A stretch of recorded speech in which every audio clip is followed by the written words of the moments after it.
Di lereng Bukit Zaitun, menghadap kota Yerusalem, terdapat sebuah tempat suci yang hingga hari ini terus menggaung dalam 2 jutaan umat Kristen di seluruh dunia. Tempat itu dikenal sebagai Gereja Paternoster, sebuah situs bersejarah yang menurut tradisi Kristen kuno diyakini sebagai lokasi Yesus Kristus mengajarkan doa Bapa kami kepada para muridnya. Doa yang sederhana, namun mengubah dunia. Nama Paternoster berasal dari bahasa Latin yang berarti Bapa kami, kata pembuka doa yang Yesus ajarkan dan yang dicatat dalam Injil Matius 6 ayat 9-13 dan Injil Lukas 11 ayat 1-4. Tuhan, ajarkanlah kami berdoa.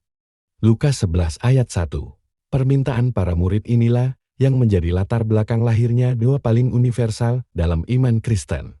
Kitab suci tidak menyebutkan lokasi geografis secara rinci, namun tradisi gereja mula-mula sejak abad ke-4 secara konsisten menunjuk Bukit Zaitun sebagai tempat Yesus mengajarkan doa ini. Bukit Zaitun sendiri memiliki makna yang sangat dalam, tempat Yesus sering berdoa dan mengajar, dekat dengan Taman Getsemani dan lokasi kenaikan Yesus ke sorga. Karena itu, gereja percaya bahwa pengajaran doa Bapa kami terjadi di kawasan sakral ini. Pada abad ke-4, sekitar tahun 326 Masehi, Ibu Kaisar Konstantinus, Santa Helena, membangun gereja pertama di lokasi ini. Gereja itu dikenal sebagai Erauna Church. Pada abad ke-7, gereja mengalami kerusakan, namun ingatan rohani tentang tempat ini tidak pernah hilang.